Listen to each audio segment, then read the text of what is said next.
Неделя 21 вересня. У эфире выдание «Новину». Коротко распавядзём пра галоўныя падзеі на гэты момант. У Мінск прыбыў высокапастаўлены чыноўнік з Китаю. З трохдзённым візітам у Беларусі будзе сакратар Цэнтральнай камісіі ў правяранні дысцыпліны і чалец кітайскага палітбюро Лі Сі. Кітайскае дзяржаўнае агенцтва Сіньхуа раней пісала, што партыйны чыноўнік наведае Грэцыю і Беларусь. Прыезд адбываецца на фоне закрыцця польска-беларускай мяжы і спынення транзіту кітайскіх тавараў чыгуначным транспартам у еўразвяз. На мінулым тыдні тэму абмеркавалі падчас сустрэчы ў Варшаве міністры замежных справаў Польшчы і КНР. Тады кіраўнік польскай дыпламатыі Радослаў Сікорскі папрасіў Кітай націснуць на рэжым Лукашэнкі. Паводле крыніцаў выдання «Ньюзвік Польшча», кітайскі міністр паабяцаў правесці размову з уладамі Беларусі. Чэшскі прэзідэнт Петер Павел у інтэрв'ю мясцовым медыям заявіў, што НАТО павінна даць вайсковы адказ і збіваць расійскія самалёты, калі тыя парушаюць паветраную прастору альянсу. Яго падтрымала міністэрка абароны Літвы Довіле Шакаліене. 3 расійскія знішчальнікі над Таллінам – яшчэ адзін выразны сігнал. Усходні вартаўнік даўно спазніўся. Паўночна-ўсходняя мяжа НАТО правяраецца не проста так. Гэта не проста правакацыя, гэта тэст на трываласць. Час перастаць паказваць ваганні і пачаць дзеяць рашуча. Постскрыптум. Турэччына паказала прыклад яшчэ 10 гадоў таму. Ежа для роздуму. Шакаліене прывяла ў прыклад інцыдэнт, калі Турцыя ў 2015-м збіла над сваёй тэрыторыяй расійскі Су-24, які вылецеў з вайсковай базы ў Сірыі. У адказ Расія ўвяла санкцыі супраць турэцкіх тавараў і панізіла палітычныя кантакты.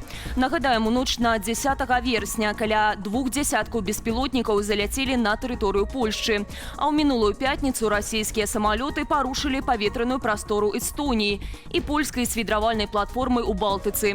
Учора стала вядома, што ў межах аперацыі НАТО «Усходні вартаўнік» да патрулявання польскага неба ўпершыню далучыліся брытанскія знішчальнікі.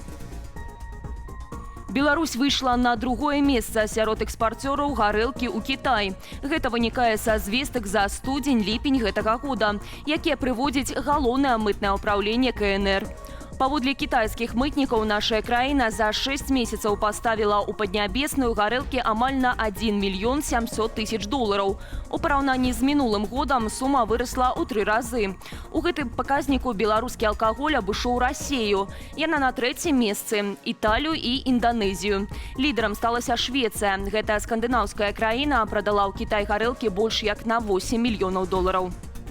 Мінская міліцыя адмовілася ўзбуджаць справу па факце забойства катоў у заводскім раёне сталіцы. У прэс-службе паведамілі, што няма падставаў лічыць гэта фактам наўмыснай бязлітасці чалавека. Паводле версіі міліцыянтаў катоў забіў бадзяжны сабака. Прынамсі, на гэта паказала ўскрыццё адной з жывёлінаў. Акрамя таго, ёсць запіс відэакамераў, на якім дакладна відаць, як сабака нападае на кота. Спецыялісты арганізацыі «Фауна» гораду абследавалі тэрыторыю і выявілі аднаго бадзяжнага сабаку, яго памясцілі ў прытулак.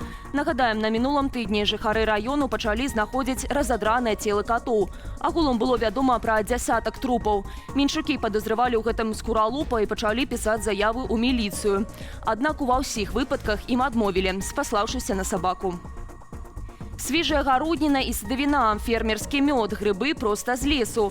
Усе гэтыя ласункі цяпер можна набыць у адным месцы. У Менску стартаваў сезон восеньскіх кірмашоў. Галоўны мінскі кірмаш традыцыйна размясціўся каля палацу спорту. Наведнікам прапануюць прадукцыю за вельмі прывабны кошт. Гэтак цэны на бульбу стартуюць ад 90 копеек за кілаграм. Яшчэ танней абыдзецца капуста. Усяго 62 копейкі за качан. За адзін кошт 1 рубль 27 копеек морква, цыбуля і бурак. А вось цэны на яблыкі могуць здзівіць. У залежнасці ад гатунку садавіну прадаюць за 5-6 рублёў за кілаграм. Прадаўцы абгрунтоўваюць кошт неўраджая. Можна набыць таксама мяса, каўбасы, паўфабрыкаты і рыбу. Кірмашы будуць працаваць у выходныя ў кожным раёне Менску да 7 снежня. Пераможцам расійскага інтэрбачання стаў прадстаўнік В'етнаму. Спявак Дык Фук атрымаў галасаванне журы 422 балы. Thank you guys so much. Спасибо! На другім месцы трыа з Кыргызстану. Тройку лідараў замыкае катарская спявачка Дана Аль-Міір. Прадстаўніца Беларусі Настасья Краўченка заняла 6-е месца. Артыстка выканала поп-кампазіцыю «Матылёк». Расійскі ўдзельнік, зэт-спявак-шаман, зняўся з галасавання за гадзіну до конца імпрэзы.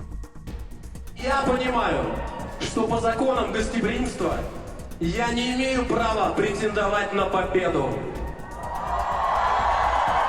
Я прошу многоуважаемых членов жюри не оценивать сегодняшнее мое выступление. Я представляю Россию, а Россия уже победила. Победила тем, что вы все сегодня находитесь у нас в гостях. Расійскае шоу стваралася як альтэрнатыва сусветнага музычнага конкурсу «Еўрабачанне», браць удзел у якім Расія і Беларусі забаранілі. Інтэрбачанне сваім указам загадаў правесці Уладзімір Пуцін. У конкурсе меліся прыняць удзел 24 канкурсанты, аднак прадстаўніцу ЗША Васі, якая падтрымлівае ЛГБТ-супольнасць, знялі з конкурсу ў апошні момант. Арганізатары чамусьці абвінавацілі ў гэтым улады Аўстраліі. Больш падрабязна пра расійскую альтэрнатыву «Еўрабачання» і беларускую удзельніцу конкурсу мой калега Віталь Бабін у праграме «Студыя Белсат» паразмаўляе журналісткою Марыною Савіцкай. Сёння о 19 гадзіне не прапусціце. І да справаў надзённых. Белкапсаюз – гэта страты і пустыя паліцы. Лукашенко дае 4 месяцы, каб перазапусціць вясковы гандаль. Ці выратуюць вёску старыя рэцэпты. Сацыяльная абавязалаўка для сетак і аўтакрамы. Калі моладзь з'язджае, крамы закрываюцца, а кошты рэгулююцца ўручную. Журналіст сайту belsat.eu Макар Мыш шукаў не толькі праблемы, але і працоўнае развязанне.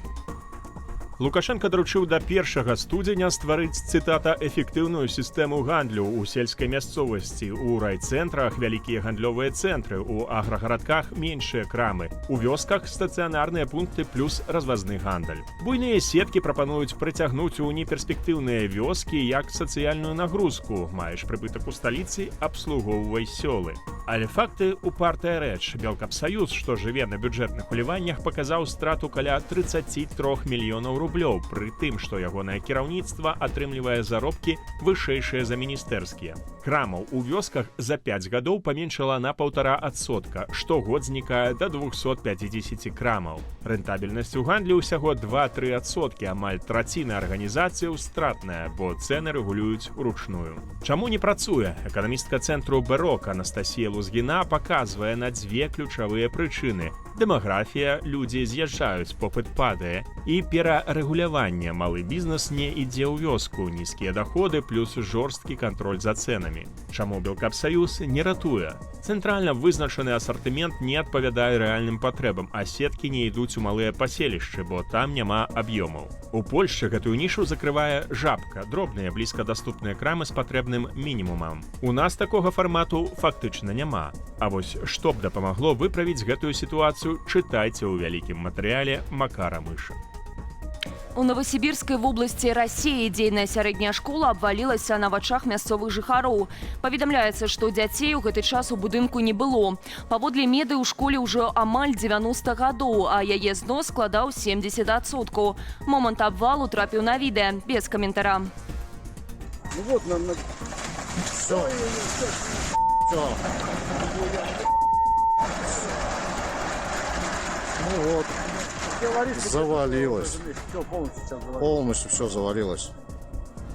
Вот такая катастрофа произошла. Хорошо, что выходной день, что ребятишек никого нету в школе. Так бы, блин, столько... Это кошмар, катастрофа полная.